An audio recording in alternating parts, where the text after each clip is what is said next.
Oi, Márcia, tudo bem? Olá, olá.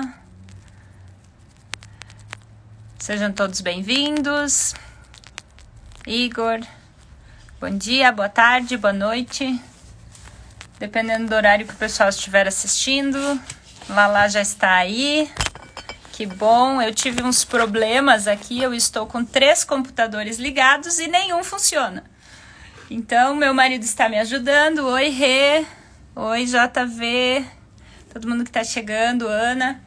Estamos com 3 computadores aqui, nenhum funciona. Então, vou começar nossa live para a gente não perder tempo, que eu vi que a Lala já está aí.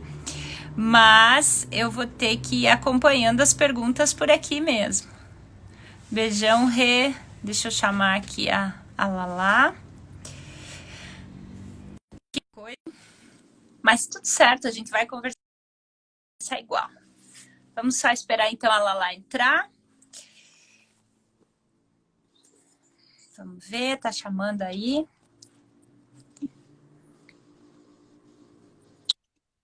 Oi, querida, tudo bem? Oi, Elsa. Tudo bem pra você? Agora acho que tá...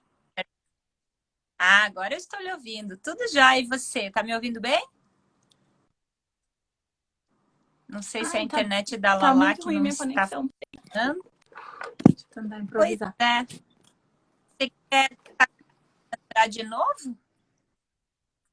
É, agora eu tô te Acho que vendo. minha internet não tá colaborando muito. Não. Mas acho que agora vai, né? Tudo bem com você? Oi, Guilherme. Oi, Lucimar. Bem-vindos todos que estão chegando Tudo aí. bem? Tá ouvindo, Lala?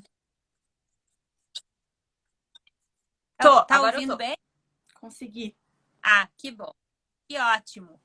Então, vamos começar nosso bate-papo, né? Hoje, dia 17 de junho.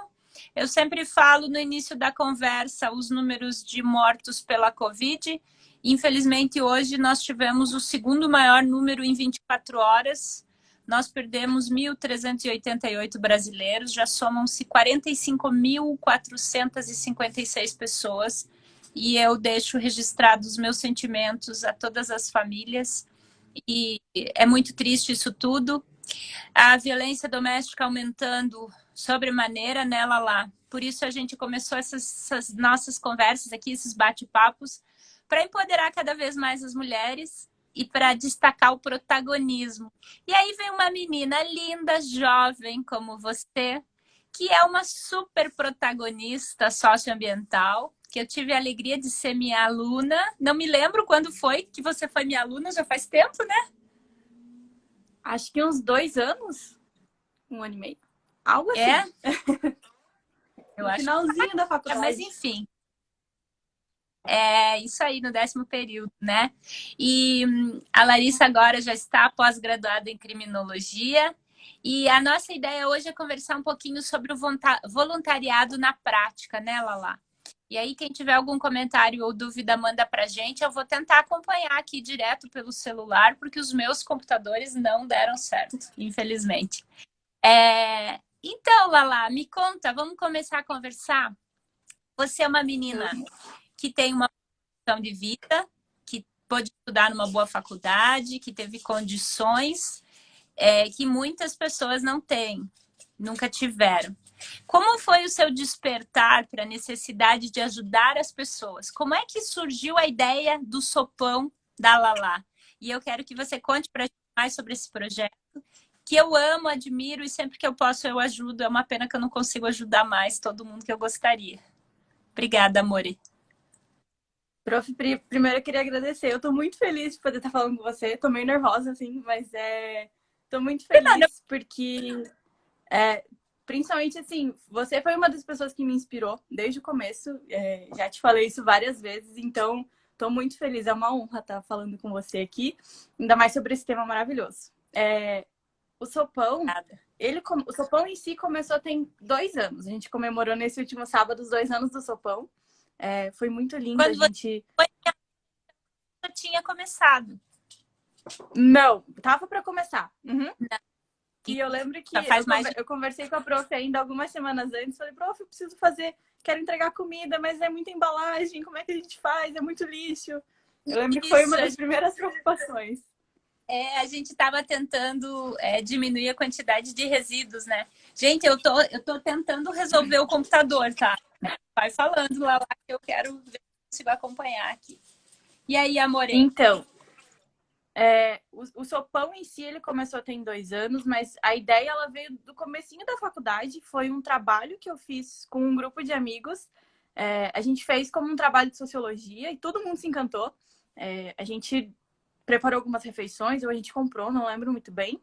E a gente foi na rua para conversar com o pessoal, para entender, para dar esse espaço para as pessoas falarem o porquê que elas estão lá e o porquê que elas chegaram até lá, o que aconteceu nesse processo para elas chegarem a estar em situação de rua. A gente abriu esse olhar pela primeira vez e tentou afastar um pouquinho esse preconceito que a gente tem de quem está na rua tá porque quer, de que as pessoas escolhem. E foi esse primeiro clique, assim, que a gente teve de... Não, vamos ver se é isso mesmo. Porque não parece muito confortável, né? Você dormir na rua, você dormir numa marquise, sem condição mínima para tudo.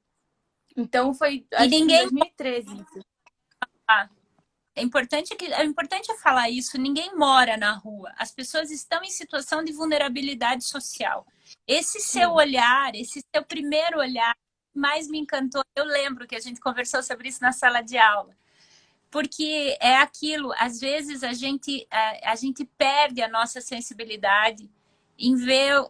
Às vezes a gente se sensibiliza mais com um bichinho na rua do que com um ser humano dormindo na calçada. E você foi uma menina que teve que despertar, né? E não é... Ninguém mora na rua, né, Lala? Olha, eu consegui abrir aqui, que bom. Consigo acompanhar as perguntas. Quando você fala que uma pessoa mora na rua, você está reduzindo toda a vida dela a isso, né? Você esquece os sonhos que ela tem, os planos, os objetivos, a família. Aí você reduz ela a uma pessoa que mora na rua. E não é, ela é uma pessoa com tudo isso que a gente falou, que está em situação de rua. Seja por 10 anos, por um mês, enfim. Mas isso não é quem ela é, né? Então, foi a primeira coisa que eu senti quando a gente começou a entregar essa comida 7, 8 anos atrás, pela primeira vez. E daí a gente parou, porque foi um trabalho da faculdade, enfim. Mas sempre ficou isso na cabeça, assim, de... né? Como que é... Por que é tão normal para as pessoas? Por que a gente atravessa a rua e fecha o vidro e não liga para isso? Como que a gente não se importa, né? Consegui ligar a gente aprendeu a normalizar, né? Desculpa te interromper, mas é que eu tava com um problema aqui com 3 computadores e agora eu consegui ligar. Então, pessoal, tem comentários para fazer, que aí eu consigo acompanhar melhor, porque senão eu me perco. Eu quero aproveitar e dar oi para todo mundo que entrou aí. Várias pessoas deram um oi. Nossa, muita gente, que coisa boa, né? O Major Kassmaier, a Karina, a Ana, o Guilherme, a Vanessa, a nossa vereadora Maria Letícia, a minha mãe, a Consuelo, a Laura, o Leandro. Nossa, muita gente, o Alisson, que bom. Sejam todos bem-vindos. Minha irmã, a Anne, Guilherme. Obrigada. Queridos, agora eu tô tranquila, porque eu não estava conseguindo resolver o computador aqui, estava nervosa. Lala, é bem isso, né? Ninguém vive na rua porque quer, não é uma situação normal. E o teu despertar, o teu olhar para isso foi sensacional. E eu achei fantástico, fantástico isso que você falou, de você reduzir a pessoa àquilo, né? É muito sério, né? E eu esqueci de falar no começo, mas eu quero falar já. Estava um pouco ansiosa aqui com o computador. Eu fico muito triste, muito ofendida quando algumas pessoas, inclusive autoridades, falam que todas as ONGs são de gente vagabunda, ou termos muito pejorativos, ou pessoas de mau caráter, ou sei lá o quê. Nós temos pessoas de bom caráter e de mau caráter em qualquer local, em qualquer profissão, são seres humanos. Eu cresci, e eu vi minha mãe aí também, beijo mãe, cresci vendo meu pai e minha mãe sendo voluntários no Lions Club, depois meus irmãos no Rotary, que são instituições que não têm fins lucrativos. Eu não sei se são ONGs ou se são OCIPs, que OCIP é uma outra classificação, para quem não sabe, né? Uma organização da sociedade civil de interesse público, que é um pouquinho diferente, mas, em última análise, são ONGs. Então, são voluntários, Lala, como você, são pessoas que veem as injustiças e que lutam para resolver, para tentar ajudar a vida das pessoas agora, porque as pessoas têm fome. Então, é preciso resolver. E aí você começou o sopão, né? E como foi? Você começou... Como foi, assim, o início de tudo?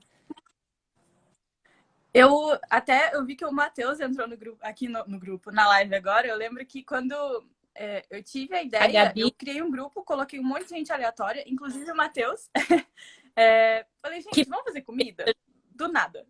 Porque a gente estava no inverno e foi um dia. Eu conto essa história para todo mundo, a galera até me zoa. Assim, eu tava saindo do trabalho um dia, eu tinha esquecido tudo em casa, minha carteira. Aí eu tava descendo para arranjar uma carona e tava chovendo, tava muito frio. E ali no centro cívico, aquelas marquises mais estreitas, tinha um rapaz se encolhendo e pedindo alguma coisa para comer. E acho que o que mais me chocou não foi que as pessoas não disseram não ou disseram sim. As pessoas simplesmente ignoraram. Não ele... disseram nada, sabe? Não se deram ao trabalho de olhar e ver uma pessoa com fome, uma pessoa, independente do que a pessoa fez, deixou de fazer, uma pessoa com fome. Como é que alguém consegue dizer não para uma pessoa com fome? E aí eu cheguei em casa, eu lembro que eu chorei muito e falei, mãe, não tem como, a gente precisa fazer alguma coisa. E a gente fez um sanduíche, levou pra esse rapaz, consegui encontrar ele depois, mas ficou aquele Ai, vazio, assim, sabe? hein? Que orgulho de você. Professora, eu vou chorar aqui. Eu E vou ser ficou muito chorando. essa sensação de... Eu vou me controlar, eu vou me controlar.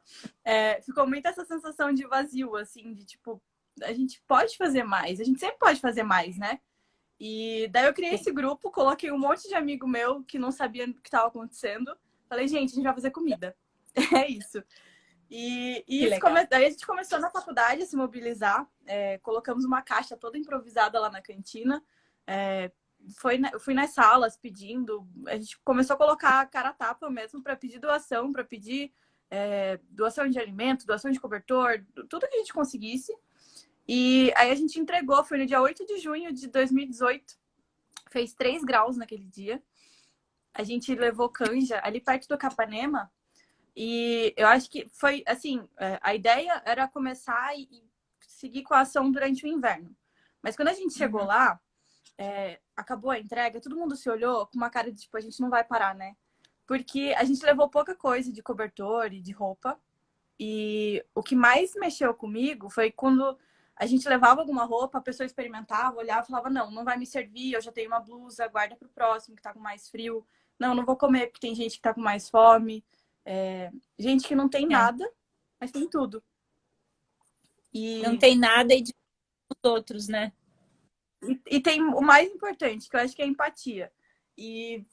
Eu comecei a aprender muito mais sobre empatia, entender realmente o que é isso, com quem não tem nada. Porque eu comecei a olhar e falei, meu Deus, eu tenho tudo e eu sou egoísta, porque eu podia estar fazendo mais.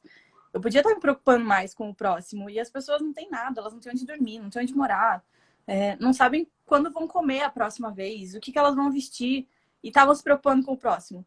Então, já desde a primeira vez foi um aprendizado absurdo, assim.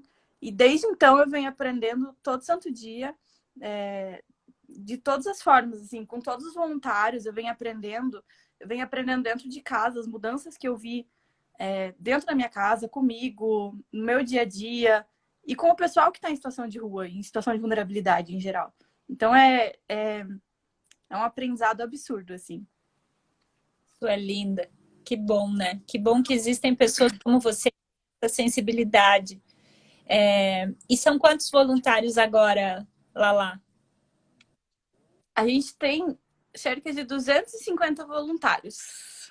Uau! No geral, assim, gente que ajuda desde a divulgação, ajuda em campanha que a gente faz, ajuda a arrecadar alimento, a fazer o transporte, enfim. O pessoal que cozinha, que entrega, dá mais ou menos 250 pessoas.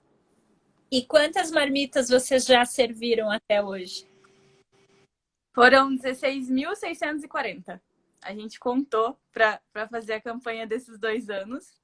Além de Aham. sanduíche, um monte de cesta básica que a gente conseguiu entregar. Mas foi quase 17 mil já. Que bacana, né? Muito legal isso. Muito, muito orgulho de você. O Mar é o Omar, né? O Mar Teixeira está dizendo: a Larissa é responsável por um dos trabalhos mais lindos desenvolvidos em Curitiba, Paraná. Eu não tenho a menor dúvida, e foi por isso que eu fiz questão de te convidar. Porque eu tenho trazido mulheres protagonistas. E você é uma menina protagonista, uma jovem, que tem um futuro brilhante pela frente. Não tenho a menor dúvida disso. A sua sensibilidade me orgulha muito mesmo. E você já fez a diferença na vida dessas pessoas aí quase 17 mil vezes. 17 mil vezes, fora os sanduíches que você não foi insensível, que você percebeu que você podia doar. Isso é muito bacana mesmo. Inclusive, você é especialista em criminologia. Olha só, gente, que bacana, né? Estuda questões de direito penal e de criminologia. E aí, eu pensei em lhe perguntar algo no seguinte sentido. Muitas vezes, o voluntariado e o auxílio para as pessoas que estão em situação de vulnerabilidade social e que estão na rua impede que essas pessoas entrem para a criminalidade de alguma forma, especialmente com pequenos furtos, e depois entra no sistema prisional e aí não sai mais. Que você falasse um pouquinho sobre os teus estudos nesse sentido e sobre a tua experiência, o que as pessoas contam para você na rua a respeito disso, enfim. É muito difícil isso. A gente não pode generalizar, né? Então não tem como falar que as pessoas entram pro crime porque, enfim, sofrem com a desigualdade. Não é só isso, mas é um dos fatores. E as pessoas, eu acho que muito do que eu já ouvi na rua, de gente que acabou se envolvendo com algum tipo de delito, enfim, dentre diversos fatores é a desigualdade, é a questão de falta de oportunidade, preconceitos em geral, a falta de um suporte, dentre, né, outros fatores, a saúde, segurança. E uma coisa que eu aprendi, principalmente quando a gente começou com essa atividade, foi entender que aquele discurso de que somos todos iguais, ele é só na teoria, mesmo.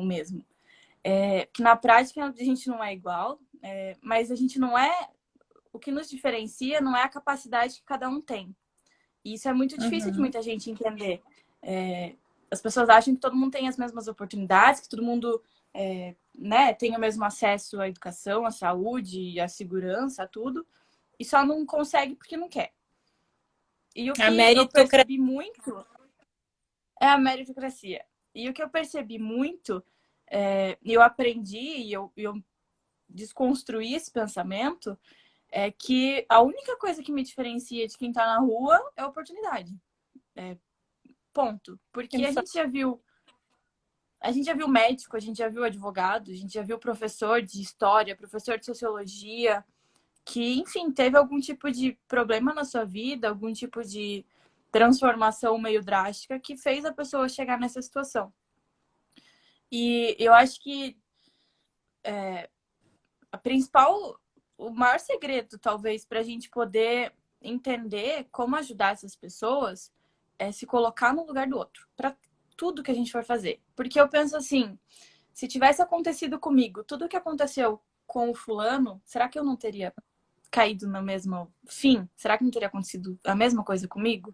Será que eu não teria praticado os mesmos crimes? Será que eu não teria vivido essa situação? E é muito difícil fazer isso, né? Porque a gente se coloca nessa posição de autocrítica e ninguém gosta de fazer isso, né? Ninguém gosta de se olhar no espelho e pensar, será que eu não erraria da mesma forma? E eu acho que é mais fácil a gente julgar o outro do que tentar entender por que essa pessoa chegou onde ela chegou, né? E eu acho que, de uma forma geral, quando você se envolve nesse tipo de ação, quando você se envolve em algum tipo de trabalho voluntário, você consegue ajudar em duas vertentes, digamos assim. A primeira delas é que você vai estar envolvido diretamente, seja qual for o trabalho, você pode estar auxiliando na educação, na saúde, você pode estar auxiliando na alimentação, moradia, que é o que a Teto faz. Ou então você pode... Depois eu vou anotar aqui para não esquecer, que eu quero que você depois um pouquinho mais. Eu nem coloquei isso no seu currículo. No currículo. É. Então, tem esse lado de você se envolver diretamente com esse tipo de atividade que vai facilitar ou reduzir um pouquinho a dificuldade de acesso às oportunidades. E do outro lado, eu acho que você consegue passar por um processo pessoal.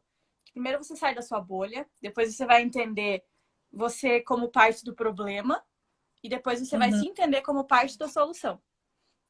Perfeito. São 3 passos, praticamente, né? Um caminho a seguir, né? E é muito difícil, é um caminho que tipo, a gente tem que passar todos os dias e que a gente tem que se permitir passar, né? Se colocar nessa posição de, tipo, como assim eu sou culpado? Mas a gente tem que se entender como parte de um problema. E o que a gente pode fazer para reduzir todos esses problemas, dentre eles a questão da criminalidade? A gente pode, no primeiro passo, começar a entender como o preconceito está ligado com isso, qualquer tipo de preconceito e discriminação, que é um dos fatores. A gente pode, enquanto empresa, empregar essas pessoas, dar oportunidade para essas pessoas. A gente pode dar voz para essas pessoas, principalmente porque, né, a gente é acostumado a erguer o vidro e atravessar a rua. A gente pode ouvir, a gente pode devolver um pouquinho da dignidade que há muito tempo está sendo tirada dessas pessoas. E não tem como garantir que isso vai reduzir. Desculpa. Ah, não, perdão. É que tá travando de vez em quando a minha câmera. Eu não sei se eu... Mas não, o seu áudio, a sua imagem não tá crítica, mas o áudio tá bom, né, pessoal? Digam aí um ok só pra gente saber. Eu tô te ouvindo muito bem. Agora tá boa a imagem também. Lala, isso que você falou, a gente esquece que são seres humanos e às vezes só uma palavra, só de você conversar com a pessoa deixa de ser invisível e isso já começa a trazer um pouco de dignidade para ela, né? E isso que você falou de não julgar, eu sempre penso e sempre falo isso para os meus alunos, a única diferença é que nós tivemos oportunidades que aquelas pessoas não tiveram. E pensa, eu falei hoje para o meu marido, nós estamos sem água há alguns dias, nessa crise hídrica, pelo amor de Deus, é preciso economizar a água. E aí a gente começa a racionar um pouco o banho, porque a gente é acostumado, né? Uma tradição que vem lá dos indígenas, não dos europeus, que é tomar bastante banho, né? Então a gente tá meio... E hoje eu falei para ele, pensa você estar na rua e você não conseguir tomar banho. A ideia das nossas conversas aqui é empoderar as mulheres, sem afastar os homens, porque a gente tem a sorte de ter homens maravilhosos, eu em especial na minha vida, como eu falo sempre. Mas empoderar uma mulher que está na rua, como é que ela faz durante o período menstrual, ela não ter um banheiro para ela usar? Meninas, já pararam para pensar nisso? Eu penso nisso todo mês. Não ter um lugar para tomar um banho. Então, como é que nós estamos falando de dignidade? Como é que nós, cheirosinhas, limpinhas, bem alimentadas, bem dormidas, temos condição de julgar uma mulher que está na rua em situação absurda, extrema, enfim. Vamos ver os comentários aqui, senão nós vamos chorar nós duas. Pode parar aí. Eu tô quase. Eu também, já tô quase. Vamos ver. A Elsa falou... eu não sei... Vocês estão ouvindo o meu áudio aqui, eu acho? Eu tô agora com eco. Não. Agora eu tenho que baixar aqui. A Elsa disse... Julgar os outros pelas suas ações, mas queremos ser julgados por nossas intenções. Então, os outros a gente os julga pelas ações e nós pelas intenções. Muito menos pelo que o que a gente faz mesmo, né? E mais pelo que a gente pensa ou acha que tem condições. É isso mesmo. A Gabi Amada. Não sei se foge muito do assunto, mas eu gostaria de saber por que na Constituição todos são iguais perante a lei, sendo que o direito penal julga diferentes condições sociais com a mesma regra. Pesada, hein, Gabi? Um beijo, meu amor. Bom, você que estuda essas questões, Lala, não sei se você quer comentar sobre isso. Infelizmente, por vezes, o sistema é injusto mesmo, né? As pessoas não têm, inclusive, enfim, condições de se defender à altura, de produzir provas. complicado, né? Aí entra também, acho que muito a questão da criminologia, né? Eu acho que é um sistema todo, assim, que eu podia ficar horas falando sobre isso, porque é aquela coisa, a gente julga sempre o criminoso, mas a gente não olha tudo que está por trás, né? Todo o sistema que está atrás disso tudo.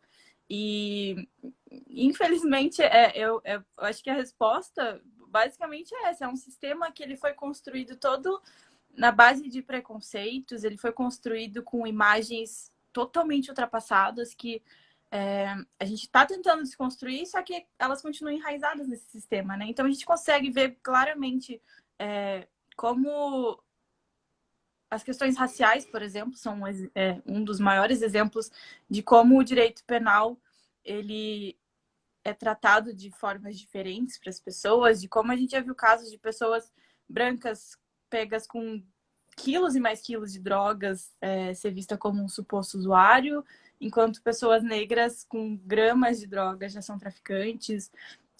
Então, infelizmente, a gente tem um sistema que ele segrega, ele é um sistema que afasta as pessoas e que ele aumenta esse abismo da desigualdade. Não tem como negar isso. Eu acho que quanto mais a gente nega isso, mais a gente está se afastando de tentar entender como mudar essa estrutura, né? Mas é uma pergunta muito difícil, assim, para eu... É bastante complexa. Obrigada, amor, e que saudade. Realmente, eu concordo com tudo que você falou. Mas vejam, aliás, acho que isso é muito importante de ser falado. Há algumas pessoas falando muito mal do nosso texto constitucional. E isso é muito errado, porque na nossa Constituição nós temos as nossas garantias, direitos e garantias fundamentais, individuais e coletivos. Então, o fato deles não terem se consolidado efetivamente, né? Consolidado na prática é pleonasmo, mas enfim, para frisar mesmo. O fato de não ter consolidado ainda todos esses direitos e todas essas garantias não implica que o texto constitucional esteja equivocado. A nossa Constituição cidadã garante que todos são iguais perante a lei. Agora, entra um comentário que a Márcia fez que me parece bastante relevante. Ela diz assim: eu achava que esse problema de morador de rua, né, que eu já não uso mais esse termo, falo em pessoas em situação de vulnerabilidade, porque ninguém mora na rua, mas enfim, fosse um problema do Estado ou da União. E não é, não. Eu tenho responsabilidade também. Ela fala e eu concordo integralmente. Então, há as garantias individuais e coletivas consolidadas no texto da Constituição e precisamos colocá-las em prática. Precisamos estar unidos para isso, né? E aí a Márcia falou, eu já trabalhei numa ONG que toda terça-feira sai para distribuir alimentos. E é isso, é fazer um pouquinho por dia também, né? Então, se cada um fizer um pouco, as coisas melhoram. A gente está numa situação, num período de pandemia, onde o número de pessoas que estão em situação de vulnerabilidade social nas ruas, ou, entre aspas, morando nas ruas, aumentou muito. Eu não sei se você, aqui em Curitiba, conseguiu perceber esse aumento, Lala.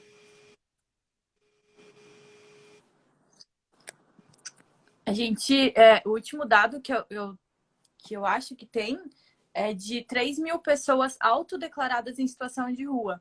E esse número ainda ele não abrange a realidade, porque tem muita gente que não passou pelas casas de acolhimento da Fundação Social.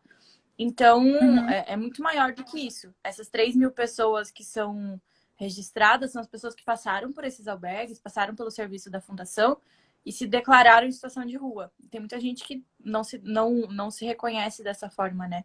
Então, a gente está num número bem alto, infelizmente, e está aumentando muito as pessoas que acabam indo para as ruas. Sim, agora com a crise econômica, quanta gente não consegue mais pagar aluguel, gente, não consegue pagar condomínio, luz, água, não consegue, perdeu o emprego, às vezes não tem família, não tem amigo, não tem a quem recorrer. Então, de novo, isso que você falou, eu falo sempre, eu acho que você até, não lembro se falei para você, mas A única diferença entre nós e eles é que nós tivemos oportunidades em diferentes níveis de oportunidades. Nós temos que ser gratos pela casa onde nós nascemos, pelo lar onde nós nascemos, com todos os seus problemas, que problema todo mundo tem, né? Mas é realmente uma questão de oportunidades que essas pessoas muitas vezes não tiveram, né? E a Márcia está dizendo, as pessoas que estão na rua fazem fila certinho, né? Nessa ONG que ela ajuda toda terça-feira, nunca vi tumulto e a gente volta muito triste para casa. Aprendi que dar é muito melhor do que receber. E aí ela comenta que a condição de vulnerabilidade com essa pandemia aumentou sim. É muito triste. E, gente, só não vê quem não quer. É óbvio que aumentou, né? Eu penso... enfim, também a cabeça ferve, né? Porque eu lembro de muitas coisas, assim. Eu aprendo muito com vocês, com os meus alunos. Aprendo muito. Aqui nas lives tenho aprendido muito. Eu fico muito feliz. Meu coração fica... cheio de alegria mesmo, porque a gente aprende muito. E eu aprendi muito com um cara que é o Diego Saldanha. Eu falo dele bastante, porque ele é um vendedor de fruta de semáforo. E ele é um dos cidadãos socioambientais mais ativos que eu conheço, já tirou 3 toneladas de lixo do rio. E graças ao Diego Saldanha, hoje eu vejo o vendedor de frutas com outro olhar. A gente aprendeu, porque a gente vive numa sociedade violenta, isso que você falou, fecha o vidro e não olha para o lado. Não, são seres humanos. Então a gente precisa se colocar no lugar do outro, né? A Lucimar, a minha mãe tá mandando um beijo. Oi, mãe, beijo. A Lucimar falou uma coisa que para mim também acontece. Ela diz assim: ao andar nas ruas de Curitiba, eu sempre vejo pessoas precisando de ajuda, mas eu não consigo ajudar a todas. Como trabalhar com esse sentimento de incapacidade? Porque tem isso nela lá. Às vezes, quando a gente percebe, daí realmente... Hoje eu falei para o meu marido, eu saí de casa e me deu uma tristeza de ver primeiro as pessoas de máscara, porque é difícil, né? Embora eu tenha visto muita gente sem máscara e Curitiba está em alerta laranja, porque as pessoas estão achando que é brincadeira, e isso é muito sério, né? Mas, enfim, o que você diria para minha querida amiga Lucimar, que eu adoro, um beijo, Lu. Como a gente faz para, enfim, para não voltar para cá com sentimento de incapacidade?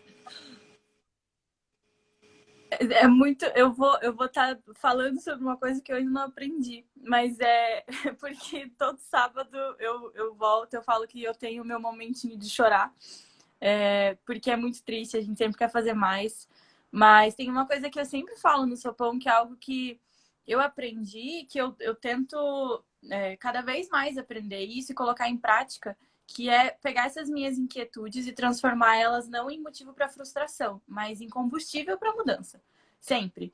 Então, ao invés de usar o meu tempo para ficar me sentindo mal, para ficar achando que eu poderia fazer mais, o que às vezes acontece, enfim, eu tento ver como que eu posso usar esse sentimento que eu tô agora, de inquietude, de incômodo, de frustração, como que eu posso usar isso para tentar fazer mais. E eu acho que é um exercício diário, assim. Não é fácil para quem é chorona, que nem eu. É mais difícil ainda. Que nem eu, né? Mas é algo que é muito difícil, mas eu acho que é o que me ajudou até agora a não desistir. Porque é muito fácil a gente querer desistir e falar, não tá fazendo a diferença, então eu vou parar. Mas ao invés disso, eu penso, enfim, quantas pessoas já puderam ser tocadas e impactadas, ainda que por um minuto, por conta de uma atitude que a gente tomou em conjunto. Então, eu acho que é sempre isso. Você pegar esse sentimento de frustração e de inquietude, de incômodo e ver como você pode transformar isso em mudança. Perfeito, maravilhosa. Você e os seus amigos são maravilhosos. Eu fiz um post agora no Dia dos Namorados, e falando com a Maria, minha querida amiga, a gente via um monte de jovem reclamando, ai, porque eu não tenho namorado. Gente, pega todo esse amor que você tem e divida com o mundo. E esse amor vai voltar para você muito maior. E de repente o teu namorado ou namorada estará do seu lado ali, lhe ajudando a ajudar outras um mundo melhor, né? A Lucimar falou aqui também que Graças a Deus que a gente tem a Constituição da República Federativa do Brasil de 88, não tenho a menor dúvida. E nós temos que defendê-la. O JVRO7, eu acho que é ele, né? Fala assim, o número de moradores de rua aumentou incrivelmente nos últimos anos, inclusive em bairros afastados do centro. Isso é assustador. São pessoas em situação de... né? E é isso mesmo, e isso ocorre em todos os municípios, não é só aqui em Curitiba, mas essa infelizmente é uma realidade, né? No Brasil. Eu queria que você falasse um pouquinho para a gente sobre a Teto. Para quem não conhece, né? E mesmo o sopão. Vamos terminar o sopão, daí a gente muda de assunto. Quem quiser ajudar o sopão, como falar? A gente tem o Instagram, que é @sopão_Curitiba. A gente posta lá as nossas marmitas, que são lindas e coloridas. Uhum. E a gente está sempre divulgando as ações lá, quando a gente precisa de voluntário, o que a gente está precisando de ajuda. Então, quem quiser pode mandar uma mensagem lá, que a gente responde. Tem um monte de gente linda para responder. Com certeza. E conhecer o projeto. E todo mundo vai ser muito bem-vindo, porque é uma transformação. Acho que foi a Márcia que comentou. A gente descobre que é muito melhor você dar do que receber. E realmente é uma ajuda mútua, assim. Porque à medida que a gente vai ajudando as pessoas de alguma forma, a gente vai recebendo muita coisa delas também. E eu sou muito grata por isso. Então, é uma coisa que eu quero que todo mundo possa sentir. É Sopão_Curitiba. Já é legal. E a Teto? A Teto é um projeto muito bacana também para quem não conhece. Eu tenho vários alunos e ex-alunos que ajudam, colocam a mão. Inclusive, até comprei uma camiseta, Começou, Não Para, que é da Teto, né? Sim. A Teto, eu comecei a ser voluntária da Teto. Eu não tenho até muita propriedade para falar, porque eu sou só uma mera voluntária que vai lá para se quebrar de vez em quando. Mas a Teto é uma ONG que atua em, acho que, 15, 16 países da América Latina, para superar a desigualdade e para superar a situação de extrema pobreza que as pessoas vivem, principalmente nas comunidades mais precárias. E dentre as diversas ações da Teto tem a construção de moradias, que são construções de moradias emergenciais, para que essas casas tenham duração de cerca de 5 anos, para que nesse período a pessoa possa correr atrás de todas as outras oportunidades que são negadas a ela, né? Tendo pelo menos uma moradia um pouco mais digna. E isso vai ao encontro do que a Márcia está falando, porque a Márcia diz assim, creio que aí em Curitiba deve ser muito pior por conta do frio, não é? Que dó. E né, gente? Eu toda noite de frio, eu sempre agradeço a Deus e peço que tenha piedade de quem está morando na rua. Quem está deitado no frio, no chão. E a gente, então, reclama, né? Então, realmente, o frio, ele é muito mais cruel com as pessoas em situação de vulnerabilidade social. E por isso a Teto também tem um papel muito importante. Faz casas realmente muito simples, muito espartanas, mas é muito melhor do que estar num barraco de lona, por exemplo, né, lá. Então, também é um trabalho que eu acho sensacional. Eu tenho vários alunos que participam. Eu tenho muito orgulho de vocês, de todos os meus alunos, mas quem coloca a mão na massa, quem é voluntário de verdade, eu amo ainda mais. E eu queria que você falasse um pouquinho da IA. Qual que é a proposta? Como é o nome? Como é o termo mesmo? É em inglês, né? Youth Action Hubs. O IA. A gente chama de IA, que é um termo mais íntimo e mais fácil de pronunciar. IA é mais fácil. IA. Então, o IA é uma iniciativa apartidária, multidisciplinar e plural de jovens. A gente tem apoio de uma agência da ONU, que é a UNCTAD, que é ligada às questões de sustentabilidade. E o nosso principal objetivo é promover o desenvolvimento sustentável a nível local, mas com esse impacto global.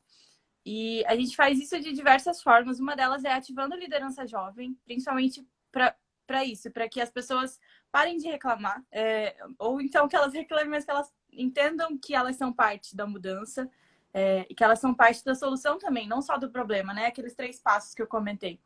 E a gente faz isso, então, para promover esse desenvolvimento sustentável com base na Agenda 2030 das Nações Unidas.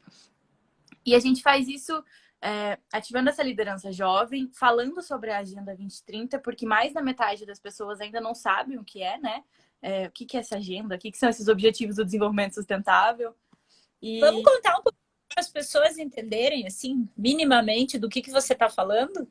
Inclusive, hoje tinha uma votação muito importante, né? Porque o presidente da República queria realmente acabar com os ODS no Brasil, e eu não sei como é que ficou isso, eu espero que não tenha conseguido, né? Porque os ODS são uma ideia fantástica, né?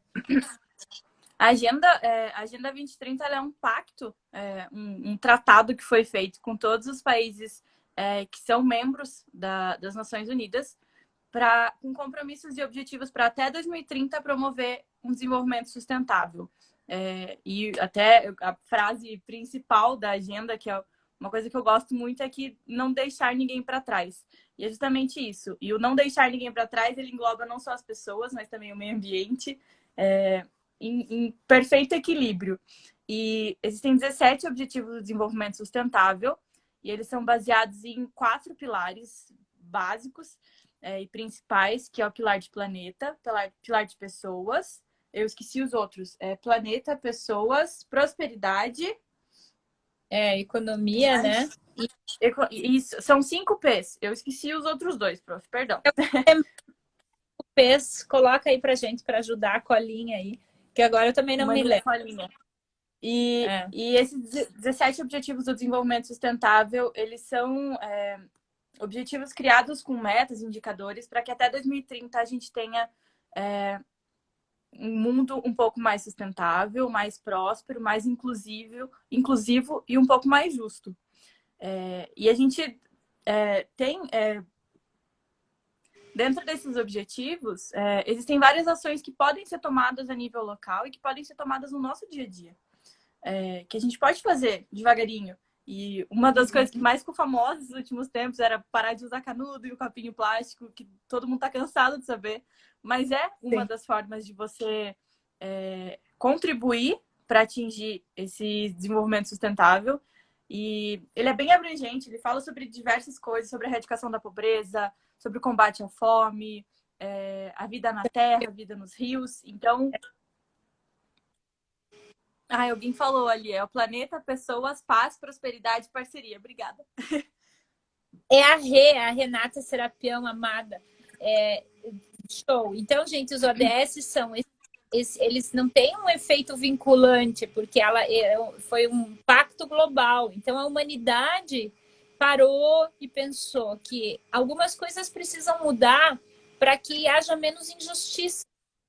E as injustiças socioambientais também são injustiças. Então, a Renata está lembrando a gente aqui, né? Os pilares são planeta, pessoas, paz, prosperidade e parcerias.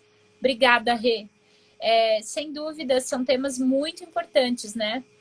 E como que a IA atua daí nesse cenário aí porque eu fiz um parêntese, né? Te interrompi, desculpa, mas é só para quem não conhece os ODS, gente, é outra luta que temos que desenvolver. A Ordem dos Advogados do Brasil do Paraná tem uma comissão do Pacto Global. Inclusive, daqui uns dias a gente vai conversar com a professora Glória. Quem foi aluno do Unicuritiba conhece a professora. Ela é uma mulher sensacional e ela trabalha também, porque ela é uma enciclopédia ambulante, mas ela trabalha também com idosos. E a gente vai conversar um pouquinho sobre isso. Então, quando se fala em pessoas sobre diversos matizes e aspectos, né? E questões de igualdade. E aí, como que a IA atua dentro da questão dos ODS? Que aí agora a gente fecha o pensamento. Então, o primeiro passo, a gente acredita muito no poder da juventude como agentes de mudança. Ponto.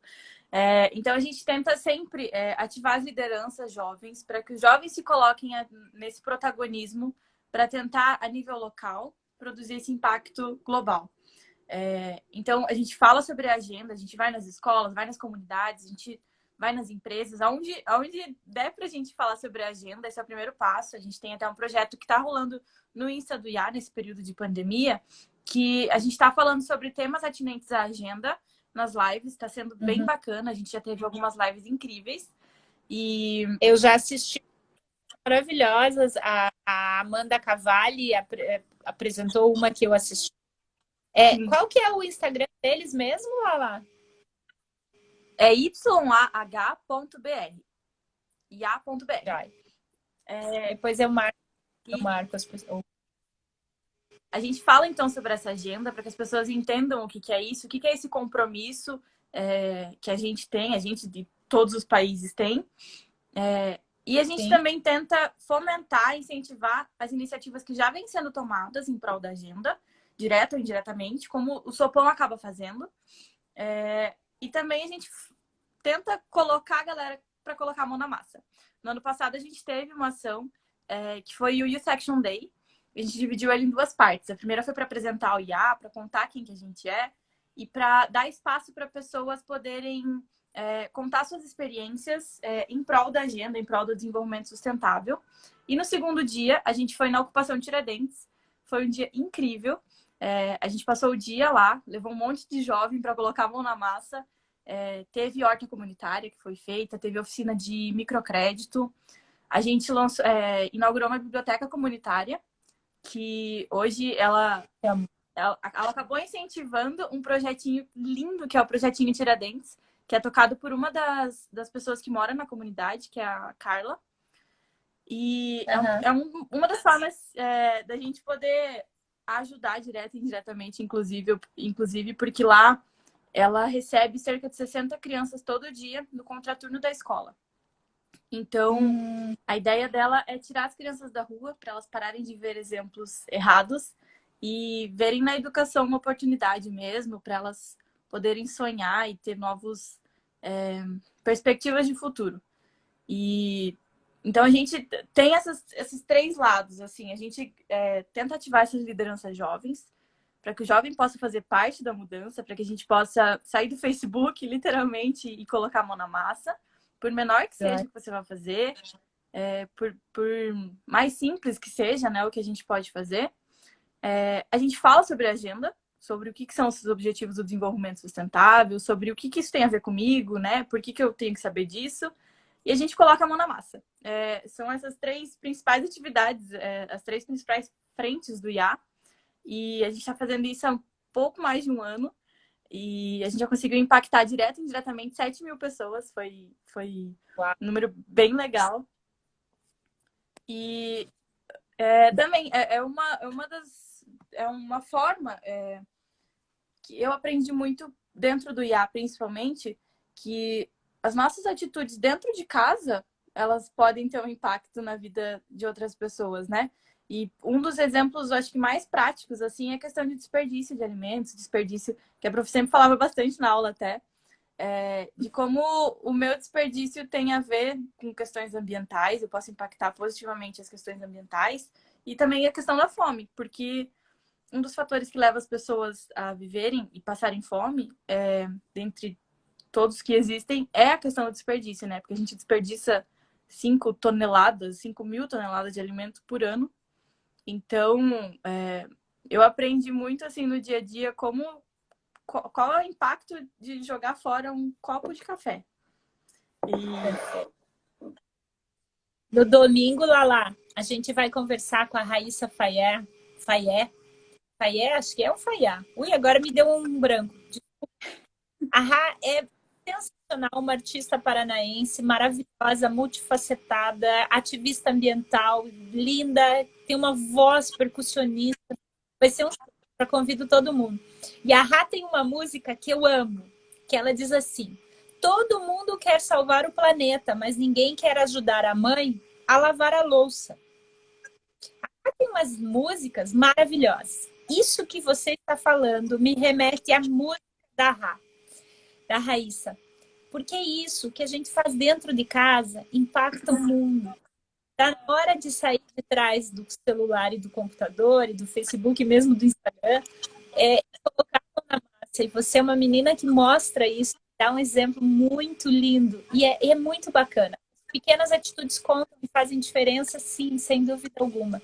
E o iate, o Oi, desculpa, prof, cortou.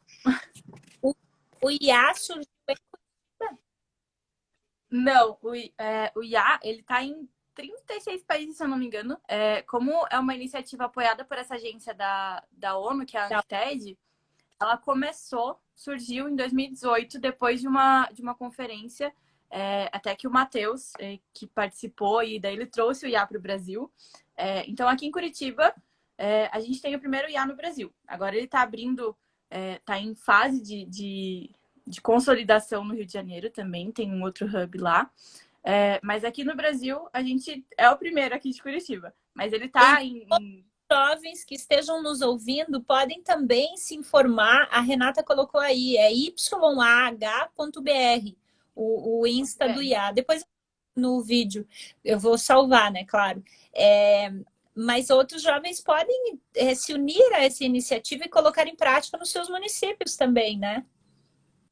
Sim, a gente até está conversando agora sobre isso, sobre essa possibilidade de ter, se eu não me engano, em Londrina, e auxiliando como a gente consegue, até o coordenador geral que está fazendo isso, a gente está auxiliando como dá, para quem tem interesse em levar o IA para outras cidades, porque é uma iniciativa muito bacana e eu acho que quanto mais gente estiver envolvida nisso, maior vai ser o impacto.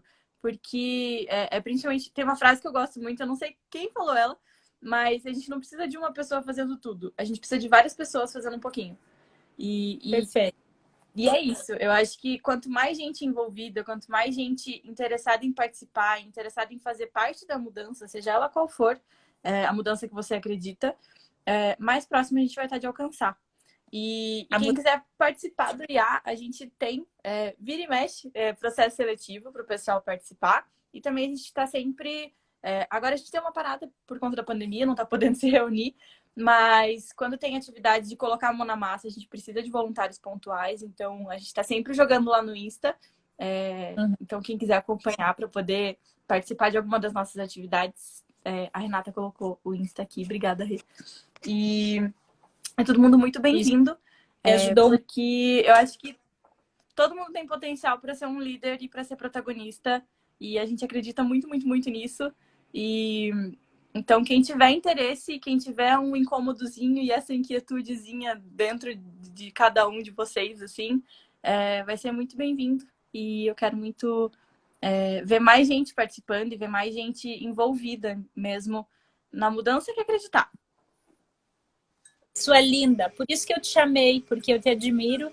A Rê, a Gabi, todas as minhas ex-alunas, todos os meus ex-alunos. Eu lembro do Caie falando comigo no corredor da faculdade que queriam criar um hub. Se eu ajudava, eu falei, ajudo, claro, sempre.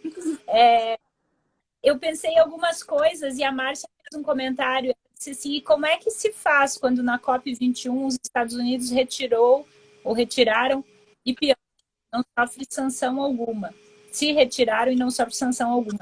Vejam, nós temos uma questão dos nossos representantes, infelizmente ou felizmente, por vezes ignorarem todas essas questões que nós falamos desde o início da nossa conversa, mas nós somos muito mais do que isso, né? Então, assim, você comentou sobre o papel das empresas no início. E vejam, gente, a dificuldade de quem está na rua, por exemplo, em procurar um emprego por não ter um endereço. Como é que eu vou procurar um emprego? Então, tem um empresário que precisa de mão de obra, que está a fim de dar um trabalho, e agora com a questão da pandemia, né, essa crise, quanta empresa fechando, isso é muito sério, muito assustador. Mas aí o empresário quer contratar e eu, Alessandra, estou morando na rua, eu não tenho nem endereço. Como é que eu vou preencher um cadastro de emprego? Então, gente, essa coisa de se colocar no lugar do outro é algo muito importante, que era o que a gente falava até agora, né? E a Márcia está dizendo, Alessandra, de fato, essa jovem é brilhante. Ela é brilhante, ela e todos os outros jovens. E sabe, Lala, outro dia eu vi uma frase que dizia assim, que as nossas avós lutaram pelo voto, pelo direito ao sufrágio. As nossas mães lutaram pelo direito ao divórcio. E as nossas meninas, que são vocês, que eu amo de paixão e que eu tenho muito orgulho, são as que estão colocando a mão na massa, estão pegando todo esse conhecimento, todo esse desenvolvimento também intelectual, também de oportunidades das mulheres. E você é uma menina que está indo para a rua, quanto orgulho, que está vendo aquele que é invisível para a sociedade. Então, eu lhe agradeço infinitamente. Eu tenho muito orgulho de vocês, todos os meus alunos, mas das meninas em especial. E eu penso que as mulheres precisam realmente ter a tal da sororidade, né? Se colocar no lugar da outra, em especial aquelas que estão em situação de vulnerabilidade social, né? E, gente, os jovens têm tanta energia, tanta criatividade, tanta potencialidade. Nós não podemos perder e desperdiçar outros jovens que estão aí na periferia, enfim, sem esperança, né? E a Elsa está falando Tentando orgulho. com mais potencial, né? Mas acabam sendo limitados e tem uma vida aí de frustrações e de limitações que acaba fazendo que a pessoa não tenha muitas opções, né? E acabe, enfim, tendo que largar os estudos para poder trabalhar, ou acabe se frustrando com isso porque não consegue trabalhar e acaba se envolvendo no crime, enfim. E eu acho que cabe, em primeiro lugar, a gente olhar para essa pessoa e muito mais do que julgar a decisão dela, tentar entender o processo que levou ela a chegar nessa decisão, né? Porque nem sempre é uma escolha. Claro. As meninas que acabam não conseguindo dispor do próprio corpo e são mães muito jovens, e aí como é que continua estudando? Não tem, né? Então, tudo faz parte mesmo. A Elsa escreveu aqui orgulho e esperança nas mãos de jovens como vocês. Eu vou terminar porque eu tenho que salvar, né? Que a gente precisa compartilhar todos os seus ensinamentos.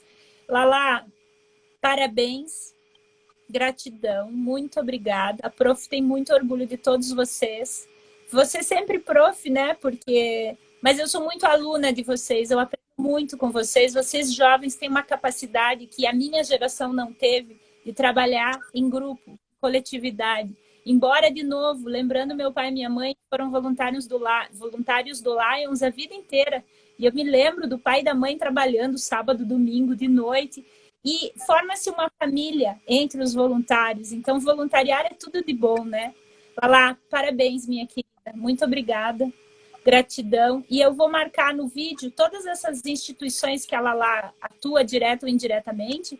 E a gente vai somando, cada um a seu modo, né? Obrigada, meu amor. Prof, eu que agradeço, eu tô muito, muito, muito feliz. Eu sempre te admirei muito. E desde que você me fez o convite, falei, meu Deus, o que eu vou falar perto dela? Ela é tão maravilhosa. Então, queria te agradecer muito pela oportunidade de poder falar um pouquinho do Sopão, do IA, da Teto, que são, enfim, instituições que eu amo de paixão e que eu dedico boa parte dos meus dias e que eu espero que cada vez mais as pessoas possam se envolver, que as pessoas possam enxergar nisso não só uma possibilidade de, enfim, fazer algo pelo próximo, mas por cada um mesmo. Porque eu faço muito por mim quando eu tô ajudando o próximo e eu acho que todo mundo precisa entender isso, que a gente consegue se ajudar ajudando o outro. E é uma troca maravilhosa que eu quero que todo mundo possa sentir. Então, obrigada mesmo, prof, por ter me convidado, por eu poder falar sobre isso e convidar as pessoas. Quem tiver interesse, manda mensagem, que daí a gente pode se envolver junto em um monte de atividades lindas e maravilhosas e transformar essas inquietudes em alguma coisa. Com certeza. Eu tenho que encerrar. A Gabi falou, obrigada por trazerem um assunto tão importante, obrigada por serem inspiração, exemplo e esperança. Vocês são a minha esperança, né? Vocês são os filhos que eu não tive. Olha que orgulho que seu pai e sua mãe devem ter de você. Lala, Gabi, todos os outros, Renata, enfim. A Márcia está dizendo, menina, você é brilhante. A Mari falou, orgulho de ti, Lari. A minha irmã também, vocês são um orgulho. Gente, minha gratidão. Lala, continue sempre. Muito obrigada. Vocês fazem um mundo melhor e juntos nós fazemos um mundo melhor. Menos injusto, multicultural e mais sustentável. Beijo, te amo. Até mais. Falando. Beijo. Até. Tchau.